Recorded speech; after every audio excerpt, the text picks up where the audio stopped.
The Lord be with you. A reading from the Holy Gospel according to Matthew. In the time of King Herod, after Jesus was born in Bethlehem of Judea, wise men from the east came to Jerusalem asking, "Where is the child who has been born King of the Jews? For we observed his star at its rising and have come to pay him homage." When King Herod heard this, he was frightened, and all Jerusalem with him. And calling together all the chief priests and scribes of the people, he inquired of them where the Messiah was to be born. They told him, "In Bethlehem of Judea, for so it has been written by the prophet, 'And you, Bethlehem, in the land of Judah, are by no means least among the rulers of Judah. For from you shall come a ruler who is to shepherd my people Israel.'" Then Herod secretly called for the wise men, and learned from them the exact time when the star had appeared. Then he sent them to Bethlehem, saying, "Go, and search diligently for the child. And when you have found him, bring me word, so that I may also go and pay him homage." When they had heard the king, they set out, and there ahead of them went the star that they had seen at its rising, until it stopped over the place where the child was. When they saw that the star had stopped, they were overwhelmed with joy. On entering the house, they saw the child with Mary his mother, and they knelt down and paid him homage. Then opening their treasure chests, they offered him gifts of gold, frankincense, and myrrh. And, having been warned in a dream not to return to Herod, they left for their own country by another road. The Gospel of the Lord.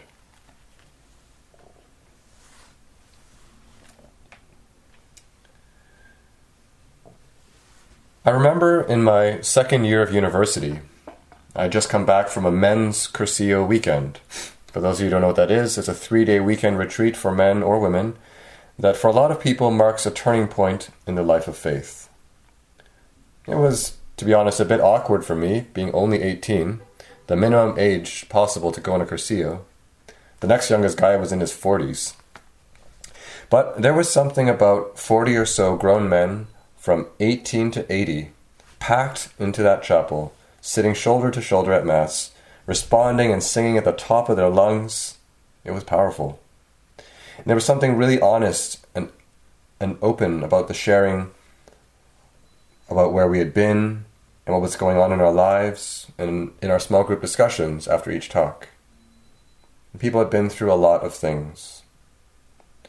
And as is always the case after a moving retreat experience, when it's over, you have to kind of come down from the mountain and get back to normal life. And I remember thinking, so what am I going to do differently now? I'd already been going to Mass on Friday mornings by this point, obviously in addition to Sunday, okay? Because it worked with my schedule. But the thought crossed my mind, why don't I just go to Mass every day? But then I thought, whoa, that's a pretty big step. I mean, even when my faith wasn't all that important to me, I still liked and respected it from a distance.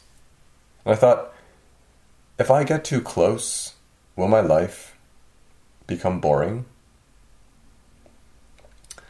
Sometimes you hear people say things like, that'll put the fear of God in you. And by that, they generally mean fear of punishment. And I mean, suppose that is something to be afraid of. But we are Christians. We are God's beloved children. If the main motivation in a child's relationship with their parents is fear of getting kicked out of the house, there are some serious problems in this relationship. This kind of fear is not really becoming of beloved children. Sure, it's a possibility, but if that's the main thing we are afraid of, we really need to ask ourselves who we really think God is. But for those of us who know and accept that God loves us unconditionally, for those of us who want to be disciples of Jesus, even if it's from a distance, sometimes a very great distance, we still want to. For those of us who maybe even pray from time to time, there is another fear that I think is much more relevant to our relationship with God. It is the fear not of punishment, but of getting too close. The late Pope Benedict XVI, in his first homily as Pope, spoke very personally about this fear. He said, "Are we not all perhaps afraid in some way? If we let Christ enter fully into our lives, if we open ourselves totally to Him, are we not afraid that He might take something away from us? Are we not perhaps afraid to give up something significant, something unique, something that makes life so beautiful? Do we not risk ending up being diminished and deprived of our freedom?" Father Mike Schmitz, the popular priest on YouTube, tells a story of a student who reflected on the difference between transparency and vulnerability. She said that transparency is like being in a fishbowl with everyone on the outside. People can see everything. That's how a lot of us behave on social media. We post our statuses, our pictures, our videos of all kinds of things from our lives. And we enjoy it. We enjoy sharing these unique moments with other people. We enjoy being seen. But vulnerability is more than just being seen. Vulnerability is not just letting people see your fishbowl. Vulnerability is inviting them into your fishbowl with you and allowing them even to move a few things. Ugh. But in the end, vulnerability is allowing ourselves not only to be seen by others, but also to be loved by them. And love is always a risk. The Latin root of the word vulnerable is vulnera, which means wound.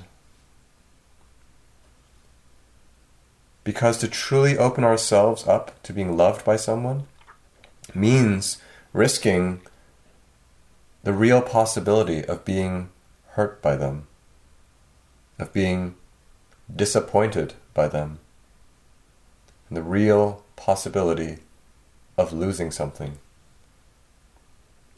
This is a fear many of us experience in all of our relationships. And our relationship with God is one of our relationships. In our gospel today, we see King Herod experiencing this same fear.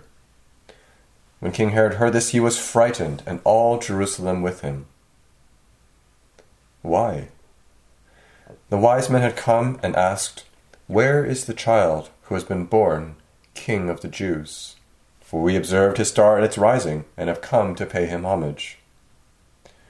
This child, Herod thought, posed a threat to him. How often do we think that God poses a threat to us? That if we actually let God in, we're going to lose something. Or in the words of the very popular prayer, the Litany of Trust, "From the fear that trusting you will leave me more destitute, deliver me, Jesus." If we see God in this way, if we see God as a threat to who we are, or some aspect of our lives, it makes sense that we will keep God at a distance, and we will ultimately not allow ourselves to be loved by God. But in our gospel, we see there is another way. The wise men, drawn by the star, left the safety of their homes and traveled to a foreign land. They took the risk to search for what the star was pointing to. They risked getting lost, they risked getting robbed, and even risked being disappointed. There was no guarantee they would actually find this child. But they went with what they knew. And all of us have stars in our lives, lights that shine in the darkness of an often dangerous, confusing, and sometimes seemingly meaningless world. Those things that speak to our hearts, We may for a time even stop believing in God, but these things seem to never let go of our hearts and minds. We can't shake how true something is, or how good something is, or how beautiful something is.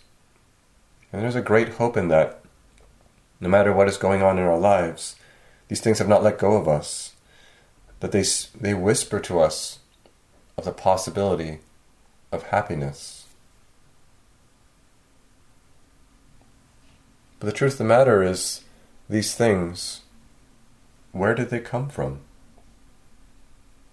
They come from God. Every effect resembles its cause. The stars in our lives, the things that we look up to in the dark night, the things that draw us on, these are greater and lesser hopes that we need to keep us going day by day, as Pope Benedict said in his encyclical on hope.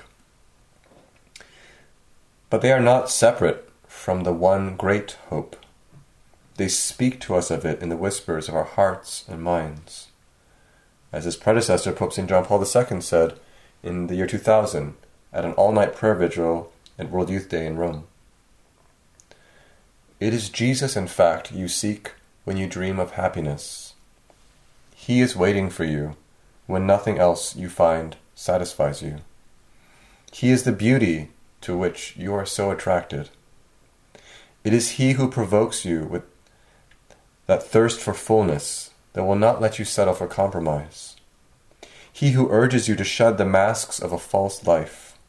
He who reads in your hearts your most genuine choices. Who stirs in you the desire to do something great with your lives, to follow an ideal, to refuse to allow yourselves to be grounded down by mediocrity. And the courage to commit yourselves humbly and patiently to improving yourselves in society, making the world more human and more fraternal. The God who made the stars is also the one who made our hearts. At their meeting in today's Gospel, neither Herod nor the wise men had seen the child yet, but there was already a difference.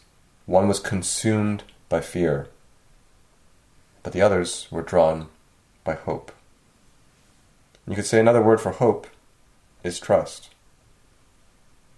Trust is hard, and we certainly should not trust everyone. But without trust, without hope, we will never experience being loved. And I guess that's why Benedict XVI began his encyclical on hope with the words, "In hope we were saved."